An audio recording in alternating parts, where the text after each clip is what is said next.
name's Fernanda. Welcome to the entomology live stream. So I'm going to be your tour guide for today. I work here for the learning department. Behind the phone, we have Rachel. Hello. She's going to be helping us today to let us know any questions that you might have. If you have any questions, make sure to just type them on the chat. We also have Jenny. She's also helping us today on the behind the scenes, all the technological aspects of the store. So yeah, we have our 3-member team today. I'm very excited to be working with these people today. Now, entomology. Currently, we are in the 6th floor of the Fanning Tower, which is where we keep our entomology collection. So the Fanning Tower is our research and collections building. What you can see just outside is we are very close to the inner harbor. This tower is just right next to the museum and also right next to the legislature. And all these buildings that we have around are located in the unceded territories of the Lekwungen people, also known as the Esquimalt and the Songhees nations today. And entomology is the study of insects and arthropods. And a lot of the different insects and arthropods that we're going to be looking at today are native to this land. And all of these arthropods and insects have benefited from the constant care and love of the indigenous people since time immemorial. So it's with this understanding and with this respect that I invite you to go inside of the entomology collection today with me and learn about all the magnificent things that are going on around us. So insects and arthropods. So we're going to be looking at insects, which are a distinct group, but we're also going to be looking at arthropods, which is a bigger group that encompasses insects. So with that, we're also going to be looking at spiders, millipedes, centipedes, a lot of fun stuff today. Okay, now you might have noticed that we have a lot of different boxes just right in front of you. So the reason for that is that the entomology collection is moving. Actually, all the collections in this tower, we have 13 floors in this tower, are completely moving to a different location, which is going to be located in Colwood, about a 30-minute drive from here. And that is going to be called Park Campus. It's going to be not an extension. It's going to be the new building for our research and collections building, and it's going to have better facilities for researchers to come and do their work, as well as it's going to be better facilities and more accessible facilities for the general public to really look at the cool things that happen behind the scenes of a museum. Okay, so let's start by entering through the wet lab. Just over to the side. Okay, so we are currently inside the wet lab. This is where we keep all these soft-bodied specimens. So any specimen that if it was put on a pin, it would start crumbling almost immediately. So again, maybe think about like a little spider that you've seen, like maybe a dead spider. If you touch it slightly, it starts crumbling, right? It becomes dust. The way that we preserve those types of specimens, so for example, any spiders, centipedes, or millipedes, they are kept in alcohol, so 80% pure ethanol. Now, right on these benches right here, you can see a lot of different specimens that, and also a workbench where the entomologists work. And yeah, just as you look over there, you can see the different vials that are filled with alcohol to preserve all those specimens for research. Now, behind you, we can see different cabinets, and all the cabinets have specimens inside, and everything is taxonomically organized.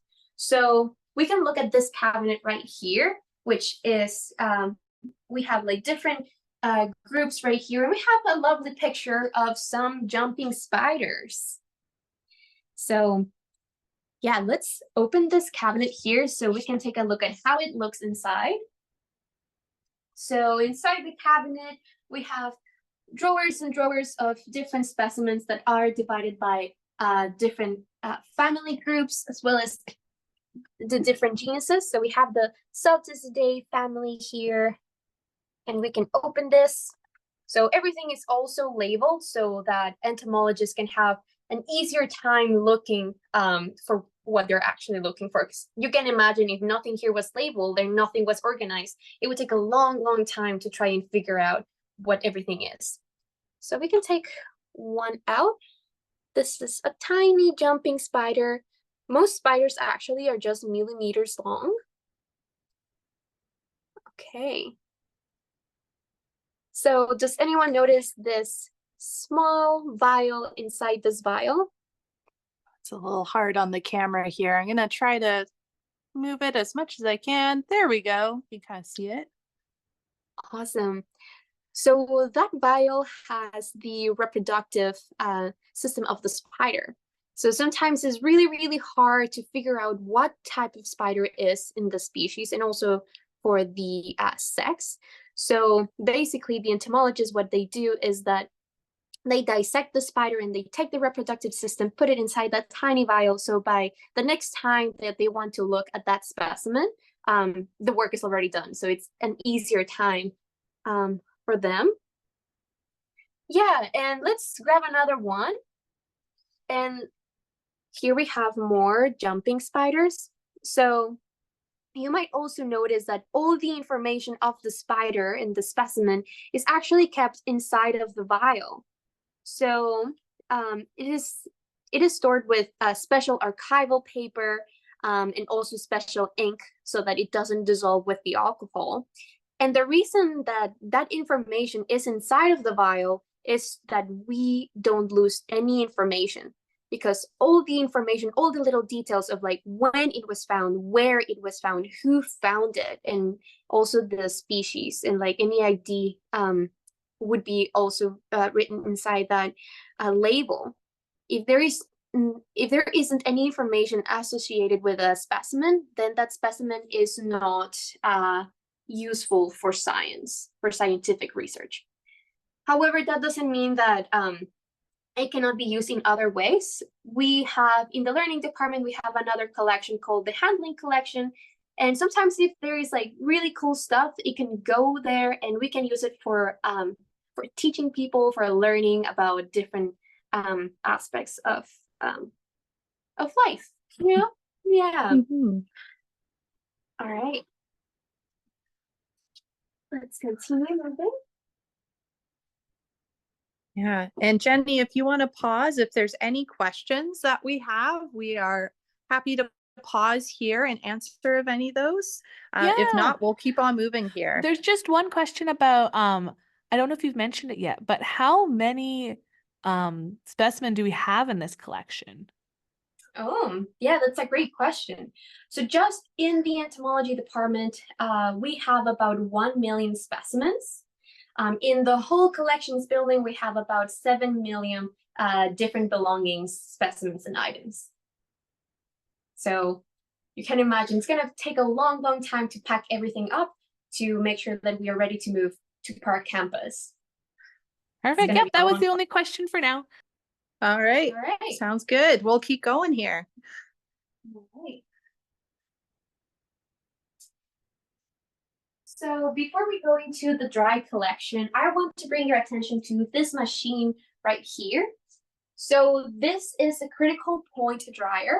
And the reason for this machine to, be here is that alcohol, it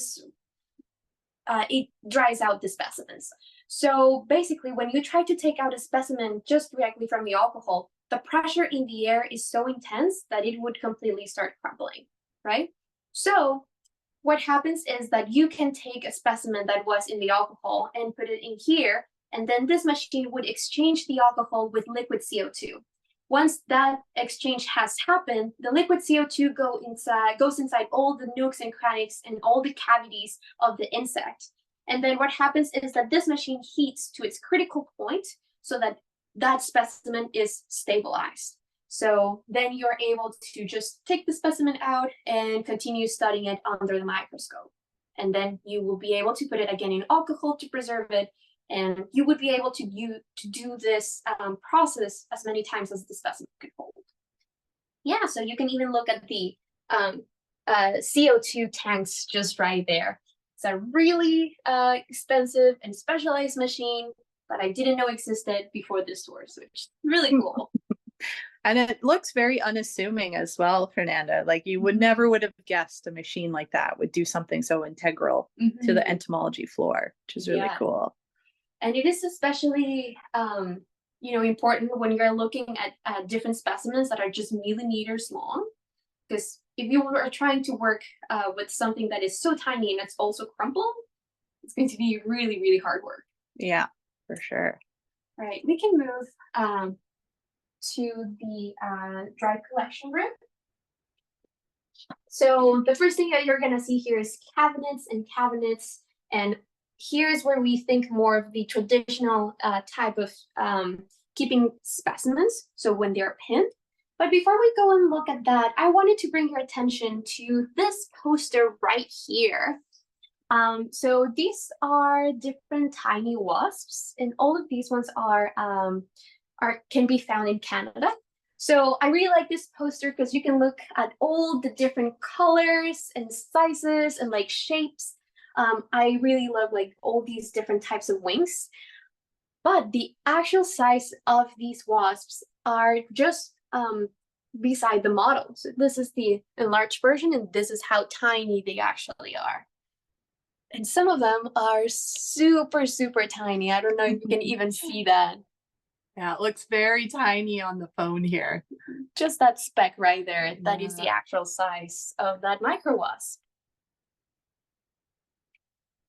So yeah, you can imagine how integral a critical point dryer is for specimens that are so tiny, just like these micro wasps. Yeah, incredible. So I got this question a lot when I do this tour, Fernanda, but do these wasps sting? No, they don't. So don't worry, they are not going to sting you. They are parasitoids. So what you see, like for example, this right here is not a stinger, it's called an ovipositor. So what they do is basically they would find, like, let's say a caterpillar, and they would deposit their eggs inside of the caterpillar so that the nymphs would eat the caterpillar inside out. And once they are ready and they are adults, they would emerge from basically the corpse of the caterpillar. Wow, that's pretty cool. Yeah, it's really cool. Don't worry, they also don't oviposit their eggs inside of humans. We have our own parasites for that. Okay, so you can keep looking at just how many cabinets there are in this collection. So yeah, it is quite incredible just the amount of space that we are in dire need for nowadays. That's why we are also moving. Now, I mentioned that in this collection, we have all the pinned specimens, but there's just one that is kept in envelopes, like Ziploc bags, and that is dragonflies.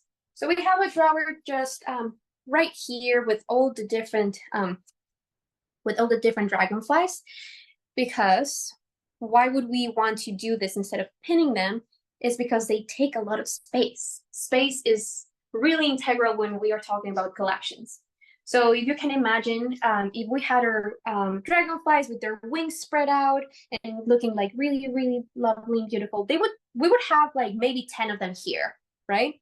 But with keeping them in envelopes, we can have hundreds and hundreds of them just right here. And another reason that we can keep dragonflies like this is because they are sturdy. They are pretty robust, and all the identifying features of them are on their side. Something like a moth or a butterfly have their identifying features on their wings, so it's necessary for them to be pinned and spread out so that you can actually research on them. And butterflies and moths also tend to be more delicate than dragonflies. So for example, butterflies have tiny scales on their wings. If you were to like just fold them and put them on an envelope, those scales will fall out. So we want to preserve them as in the best shape as possible. Now, this drawer is all just one species of dragonfly, and there is multiple different types For example, this one that we have right here was collected in 1988. This one's 1993. I know that I saw one from like the 1800s too at some point here. It's hard to tell. But also, all the cabinets that we see from here all the way to the back right there are filled with dragonflies. Now, do you think we have enough? Why don't we just collect one and call it a day? Being like, yep, this is a dragonfly of this species, and that's it. And maybe only one in like 2010. Should we pause and see, Jenny, if anybody has any ideas for Fernanda? Yeah. Why don't we take a look at those butterflies when people question about why we would have so many of them? Sure. Yeah. Should I pan in on these dragonflies here so we can have a look? All right. I'll give you folks some time.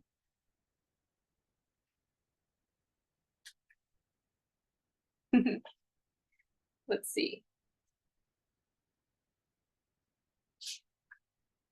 Yeah, any ideas? Oh, okay. We have an idea pop up on the screen here to see if any more are around. Okay. Yeah. So we collect a lot of different specimens throughout time and through the different regions of British Columbia.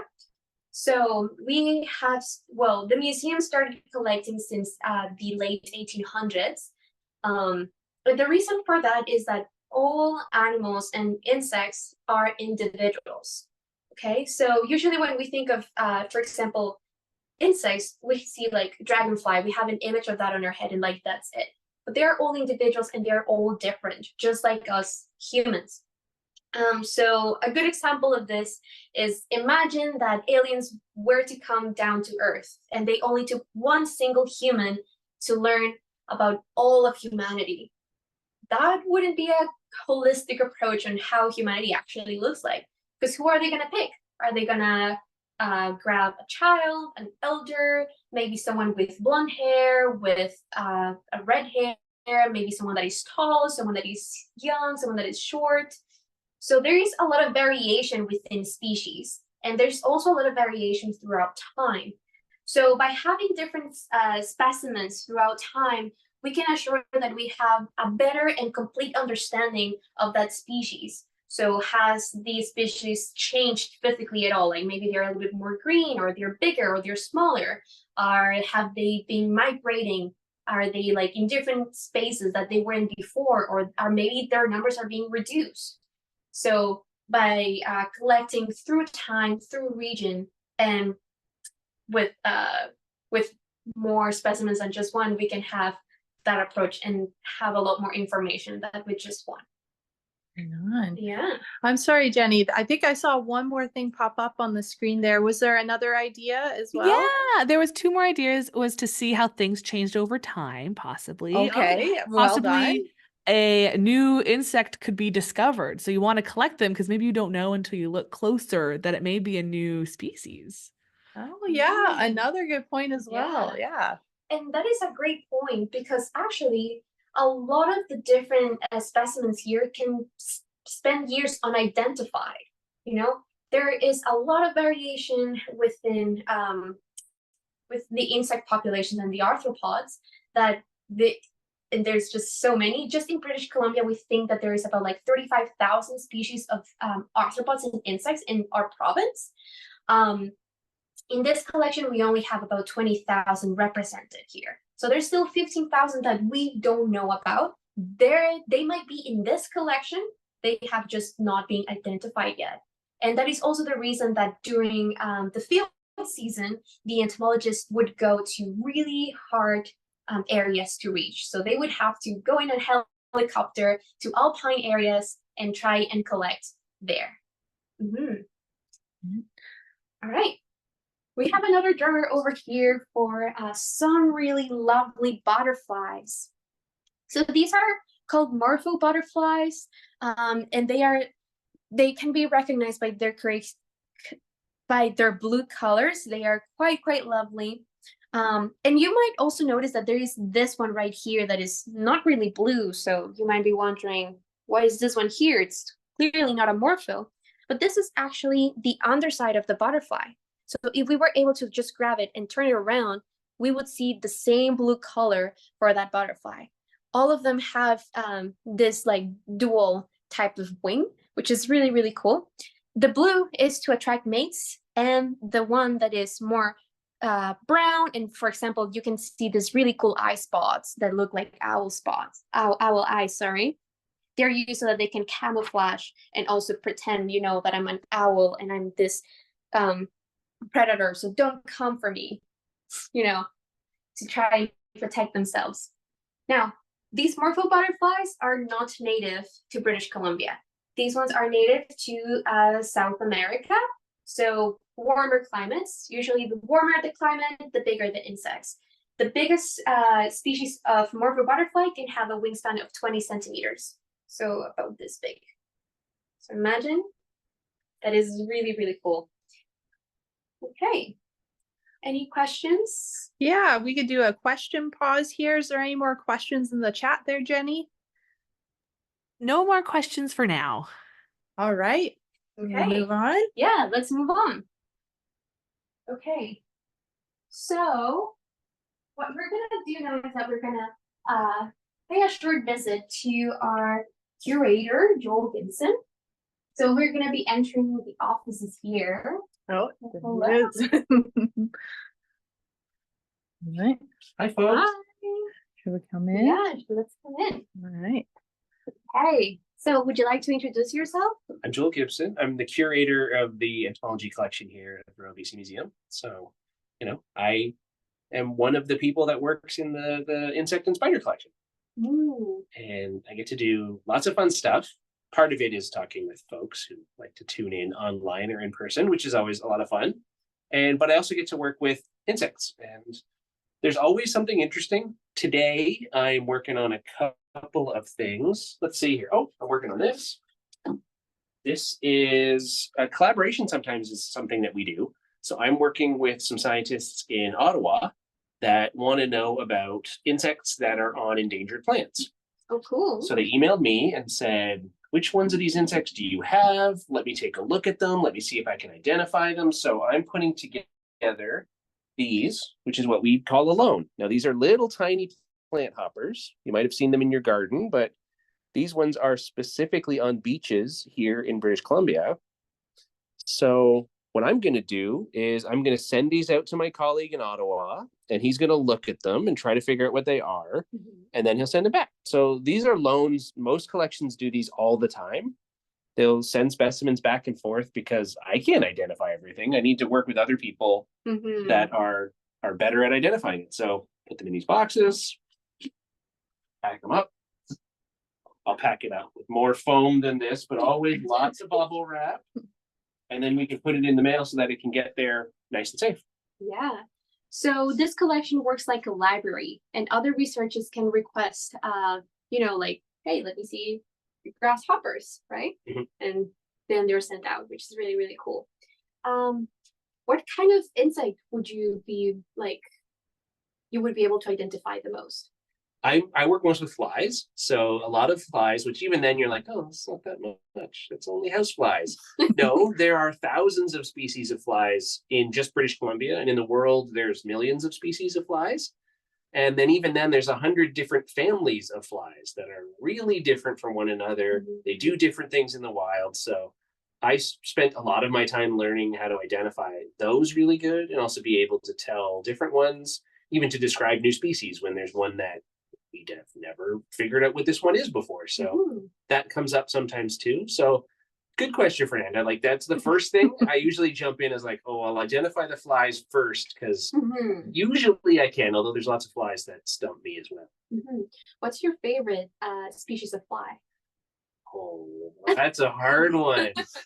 I will say ones that I tend to always get excited about when either I see it in the field or if I go into our collection or another collection are mimics. Things that look like something else, because then I always like to go, no, it's a fly. Like, yeah, it is. I'm like, yeah, it's a fly. So an example which I'm working on right now. These are some that we've been working in some of our field research this year. I collected these at a couple of places here in British Columbia. And if you can look closely, these two are flies. These two are bumblebees. And when I was out in the field and I saw them buzzing by, I'm like, oh, they're all bumblebees. I'm going to take a look. And then when I look closer, you realize these are flies. So that's always gets me excited when I see something that is like a secret fly. A secret fly. I like that. So there's a couple questions for you here, Joel. Of course. One of them was, what's your favorite insect? But I feel like maybe you already answered that. Is it a Yeah, fly? it's definitely flies. And then like there's a few hundred flies that are my favorite. Oh, nice. Just a few. Yeah, just a couple. Another question was, have you ever discovered a new species? I did. Part of it when I was working before, when I was like, because you do a lot of schooling to get this job, and part of it I was working with flies in Thailand. So I described a couple of species from there. Although I know for a fact when we go out and collect stuff, like most places in the world, including British Columbia, there aren't really good lists or knowledge of it. So I'm sure I could go in here and find some group that has, probably flies or something else that hasn't been described yet. So I could. That is definitely one part of my research is to do that. So yes, there are new species that haven't been described in British Columbia. Our research that goes on here all the time, like there's been a number of species of spiders that have been described in the last few years because, our staff here, our collection managers and research associates go out and collect in the field, and they're always collecting spiders that are not described yet. So yes, I have described species. I hope to do more in the future. Right on. Awesome. And I think there's a couple more, but they disappeared so fast. So Jenny, could you Yes. are there a couple more for Joel here? Yeah. One of the questions is, how many of the butterfly species that you have are native to BC? Most of them. The rest of the collection, I always like to say like 99% of what we have is from British Columbia because that's the focus of the collection. And that's how a lot of insect collections in the world work is they're a collection for that area. So if you want to know a lot about Saskatchewan butterflies, you find a collection in Saskatchewan. Or you want to know about Guatemala butterflies, well, then you go to a collection in Guatemala. Butterflies are the weird exception that there tends to be a lot from around the world. So our collection of butterflies is, yes, almost all from British Columbia, but there are a lot that come from other parts of the world. Part of it because they're good, like the morpho ones are really good for teaching and learning. So I would say most of them are from BC, but we have a lot of other tropical ones too. Yeah, the morphos are just so beautiful. It's They're hard really- not to They're include them. really good Yeah. to talk. But we assure you there's plenty of native ones in here as well. We also Was have there one a more. couple others? Yeah, there's one more question is, how do you collect them? You say going out into the field to collect them, but how exactly do you do that? The net. There we go. A lot of the collecting I do is you kind of go, you look for flowers, you look for things flying around. It always helps when it's a nice sunny day. It's harder to collect things when it's raining and cold. But British Columbia, you can kind of do it year round. Even a slightly sunny day in the winter, you can go out and see things flying around. And it's as simple as just catching it with the net, putting it in here, and then putting it in a tube to bring back to the collection. So sometimes we will set up traps, like you can put out, piles of, compost or fruits and vegetables and things will be attracted to it and you can collect them from there. And then there's other traps that are big mesh nets that catch things as they fly through. But the simplest thing is a net. All right, that's all the questions it looks like. So Awesome. Well, thank you so much, Joel, for your time. Thank you for coming to visit anytime. I love to chat with folks and enjoy the rest of your tour. Thank you. All right. Let's keep going.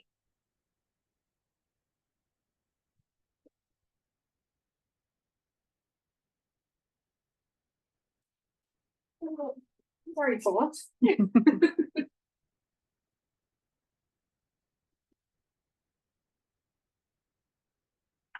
Okay, so now we are gonna move over here, and I also wanted to talk a little bit more about traps.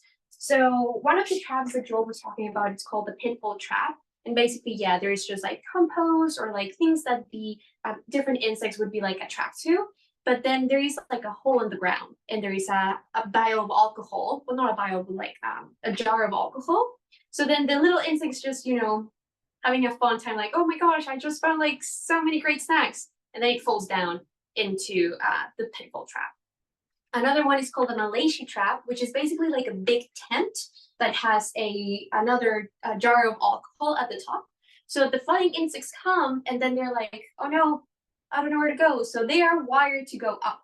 So then they continue going up and then they fly and fly, they get tired, so they end up falling into the jar of alcohol. So after that, you have basically insect soup that you would come and bring here so that the volunteers can help put them in the right spots. But we're gonna talk about that a little bit later. Now here I wanted to show you the tiger beetles. So we have 18 species of tiger beetles in British Columbia. And maybe you cannot see very well there, but they have stripes. That's why they're called tiger beetles. But I wanted to make the case that maybe they should be called cheetah beetles because they are insanely fast. They have really long legs and big bulging eyes. The fastest species of tiger beetle can run up to 9 kilometers an hour, which maybe doesn't sound that impressive. You know, like I can just walk that fast. But when you're tiny like that, you are running 200 times your body length. So if we were to size up a tiger beetle to, you know, a human size, they would be running more than 700 kilometers an hour. So pretty cool. Okay, let's move on to this area right here. So this is now an office because this is an office because of the moving, but it is also where most of the different specimens here are shipped. So they would have boxes and also like bubble wrap to make sure that everything is safe to be shipped to other researchers around the world. We also have this type specimen cabinet here. And type specimens are the name bearers of that species. So it's pretty much like the first one that you find of that particular group. So they are very valuable for every collection. They are the only ones that don't go out for loan. These ones stay here and they are protected with a key. So yeah. Okay. So let's keep moving. Now we are in the front lines of the entomology collection and putting away process. So this is the raw storeroom, and we can see the lovely work that the volunteers have done so far from some of the different specimens that have been collected in this field season. The entomology department is one of the most active departments in this collection.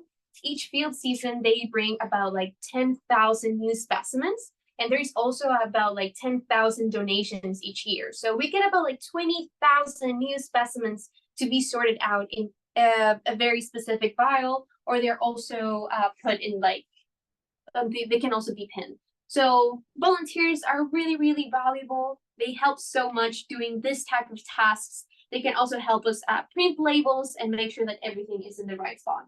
Then other researchers, for example, Joel, the curator, would like look at them and make sure that they go into the right spot.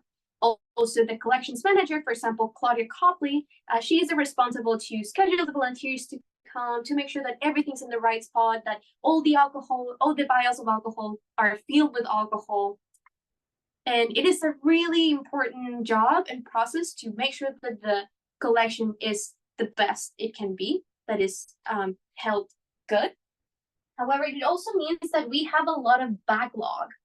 So as you can see, this piece of furniture is quite old. And here we have some backlog that has never been processed.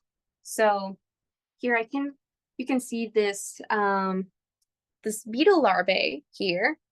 So even the way that it was preserved with this type of cork, this is not up to standard for like today. And it's been so long that all the alcohol has completely evaporated for this specimen. This one was collected in 1946. So it's really impressive. We have a couple more here from like 1948, 1945. So these are some really old specimens. I doubt that they can be used for research anymore, just because maybe they are not in the best shape possible. But definitely they can teach us a lesson that if we don't have enough staff and enough time, things like this can happen, and we can lose a lot of valuable information. I think I saw a couple of questions pop up. Jenny, you want to read those out for Yeah. us? So the first question is, how many specimens do you have on loan in other places at any given time? So do you know how many we usually send out? I don't have a specific answer for that. I know that I think Claudia said that last year it was like about 18 loans. Yeah, this next couple years, so just like the rest of this year and maybe 2025, there's not going to be a lot of loans because of the pack and move, so everything's going to be stored away. But hopefully after our campus is open, we're going to have a lot more loans for all the different researchers in the world, and for them to also help us identify a lot of the different species here that have been unidentified for years. Definitely. Another question we have is, how many specimens do you process every gathering season? You did mention that there can be like 10,000 brought in, but do you know how many actually get processed? That's a really good question. So I would imagine that still, it's pretty much in the thousands. Maybe I think that for a fact they complete all the ones that are done during the field season, and usually the donations are also already ready to be put in the collection, because the donations are usually done by either amateur entomologists, so they actually have done the research and everything's pinned, or by other facilities. For example, what was it? Do you remember? Like a government agency? Like a government agency. Yeah, like Canadian Forest Service, I know, donates a lot of stuff as well. So yeah, stuff like that. Mm-hmm. That just means that we don't really have capacity to go back to anything that was left for like the year 2000 or the year 1950. That kind of goes into the last question that we have so far, was what's the longest time the insect can be preserved for? Hundreds of years. Yeah, as long as they are kept in good condition. We have specimens here dating from the late 1800s, and if the alcohol is good and everything in the collection is secured, and we don't have any other problems, for example pests. Insects are really well known for eating dead things, and everything in this collection has it's dead material, right? So if it happens that there are like any silverfish or any hitchhikers coming, then the collection can be at risk. Perfect. That's all the questions we have for now. And I just wanted to add to that of hopefully like the idea of how long is forever, as long as like what you said, as long as it's monitored and preserved well and kept up to date and everything, which is perfect. Yeah, and also just with modern strategies, we are trying to also digitize a lot of this collection. So any pictures or any information can be still preserved forever. But still having the specimen is really, really valuable for any research, because there is also like DNA analysis, and just like looking at the insect is it gives us a lot more information than just reading about it. Okay, now we are in the last room of this tour, which is the library. So all the boxes that we saw outside were the entomology books. So all the other books that you're seeing here are from other departments. So we have books about zoology, about botany, about mammals. So they still have to be put away. And believe it or not, this room right here was during one time where all the entomology collection was kept. So everything from the wet lab, the dry collection room, and everything was just kept here. But as I mentioned before, we get about like 25,000 new specimens each year. So we have about like one complete cabinet each year. So we are running out of space. Yeah. Okay. So the last thing that I wanted to show to you was we talked about the microwasps before, and I wanted to show you the microwasps in the flesh. Hopefully you are able to see some of them there. Yeah, it's hard to see with the camera. So I think Jenny has a picture for us. She wants to put it on there. There we go. Nice. So you can see that's one finger there and the tiny, tiny microwasp. So pins are actually bigger than the microwasp. So there is no way that we would be able to put a pin through that insect. So the way that we would put them in the collection is a process called pointing. So basically there is a tear-shaped piece of archival paper, and at that tip of that paper there is the specimen. It is glued to that paper. However, you cannot glue it in any way that you want. It has to be done in a specific way. So the glue is put in the thorax of the specimen, and then their wings are spread, their legs are spread, and then everything is ready for the next entomologist to look at it. So very tedious and very tiny tools. Everything would have to be done under a microscope. Rob Bennett, which is an entomologist that has now retired but still comes here and works in his spiders. He is the spider expert, just like Joel is Joel is the fly expert. Rob Bennett said, like, it's actually really easy work to pin those insects, but he has done this for over 40 years. So I don't know if that opinion counts. Okay. Do you have any other questions? Yeah, so we're kind of near the end here. So if there's any other questions at all, we can pause and do that. There is one question just personally for you, Fernanda. What is your favorite insect? Oh, I would say probably praying mantises. I think they're really cool. We have another question as, are there any specimens that need to be kept in light sealed boxes, such as, like, does UV light have any effect on the preserving process? That's a great question. And I would say the answer is yes. UV light is not great for preservation efforts. So actually everything in like this collection, you can see that there are no windows around here. And the spaces that we are over there where the offices are, they do have windows, but they also have blinds. And usually inside of the cabinets it's pitch black. And it's also kept at a steady temperature. So nothing really hot or nothing really too cold to make sure that the preservation is at best. For other types of collection, for example, the mammal collection, UV light really affects fur. So it can make it either like start to fall off, or if it, for example, it is brown fur, it can make it white because it bleaches it. Yeah. Is there any more questions, Jenny? Another question is, how long, just in general, how long have we had this, like the entomology collection in general? Have we had it since the museum opened originally? Was it always a part of the collection? Ooh, that's a great question. I don't have an answer for that. I know that the museum opened in 1886. It was before it was in the legislation. It was called something the bird cages. It wasn't until the 60s that we had this site. But I don't know if the entomology collection started before that. I do know that we have specimens from the 1800s.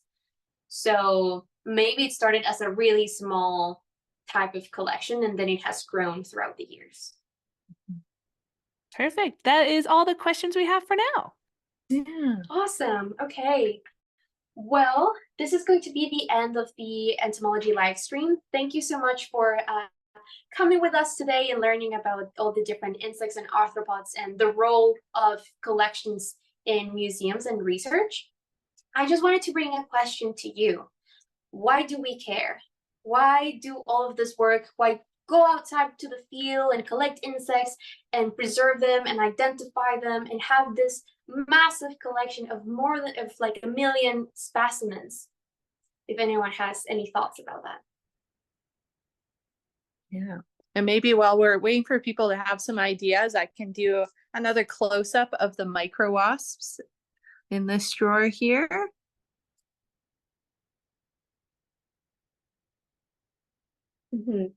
Yeah, just thinking about the importance of insects, collections, research. Yeah, because if you can imagine, keeping and upkeeping a collection like this is a lot of work. So why go through all the trouble of doing all this? Why do we care? So far we have a lot of comments saying thank you for the amazing tour, awesome tour. And there's one about kind of going back to what we were talking about before about why do we have so many of the same insect? It's just to know more about our world. It could be very important to see how things have evolved or have changed, and we can continue to learn from the natural world. It's kind of the vibe. Yeah, absolutely. That's a great answer. We do it for knowledge, right? To be able to preserve and learn and help all the different species that are that live in British Columbia, in this province. But I also wanted to touch on the importance of arthropods and insects. So they are much at the basis of the food chain, and a lot of other animals benefit from their existence, right? So if we like silk, honey, fruits, vegetables, beer, none of that could be done without insects. And so, yeah, this is just me telling you, next time you see a little spider, just gently put it outside. I love that. That's a great phrase to end on. Yeah. Well, thank you so much for coming. Yeah. All right. Well, if there's no more questions, I think we will sign off here, Jenny.